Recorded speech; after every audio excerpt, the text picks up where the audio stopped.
I need to create an NPC dialogue system for my game. I've been putting this off because I want it to be robust. So much of my game's story is driven by dialogue. If this doesn't work, my game could feel lifeless. So let's take the first step.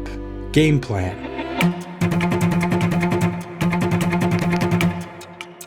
My approach is to build a simple test level. I want to talk to an NPC, insult him, apologize, and he gives us a key so we can open his secret chest. This tests all the main features of dialogue I need. Talking, making choices, the NPC remembering those choices, and getting objectives and items from the NPC. This is easier said than done, so let's get started. Here's my test level, including my mysterious locked chest, and here's my NPC.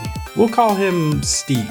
I made Steve in Blender using good old-fashioned modeling and texture painting. I gave him a skeleton and an idle animation in a simple little online app you may have heard of called Mixamo. Right now he just stands there and breathes, endlessly staring into the void before him.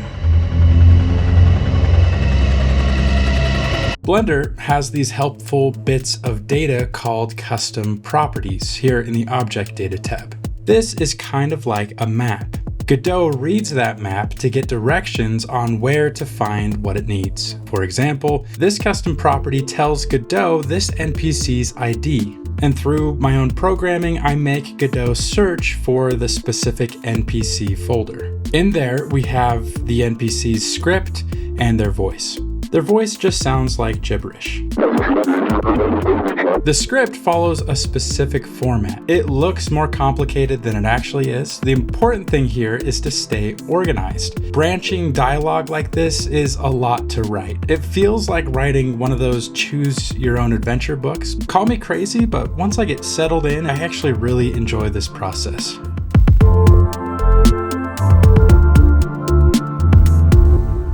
In Godot, if an object is identified as an NPC through my custom properties, I make the engine search for two things. First, it searches for the camera that's parented or attached to that NPC. This is the camera the game will look through when it starts dialogue, kind of like cutting to a different shot in a film. Second, it searches for the NPC's head bone. We'll use this bone to slowly turn the NPC's head to track the player. This little detail hopefully helps my game feel more alive. Now, I knew I would have bugs, but I didn't expect as many as I had here. I'm not exactly sure why, but I think it has something to do with all the variables at play. There's the player position and the NPC's position, then the head's rotation and the calculations for how all of those relate to each other. Not to mention certain constraints, like I don't want this to happen.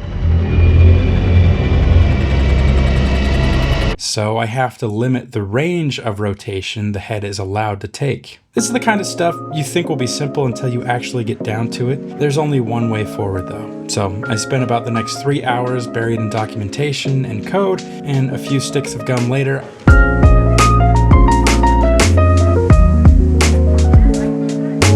I finally got the head tracking system working, and honestly, I'm pretty proud of it. Now, this isn't the kind of system I can build in one sitting, so I like to break it up. That way, I feel a sense of accomplishment each time I close my laptop, because I chipped away at one small part. Coming up with the script format, that was one night. Head tracking, that took the better part of a Saturday evening. Then there was creating the actual dialogue UI. That's important. I wanted it to type as the character actually speaks. And finally, I spent the next night getting my dialogue system to talk with other game systems, like putting items in my inventory, or working with the objective system to give my player an objective and a waypoint. There were definitely times I didn't think that I could do it, but here's the final result.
Seeing it finally work made everything feel worth it. Sure, it's not a perfect system. I have to leave some things out, like you probably notice I have no face animations, but that's enough to tell the story I'm trying to tell. Because at the end of the day, that's what it's all about for me. Creating something others get to enjoy.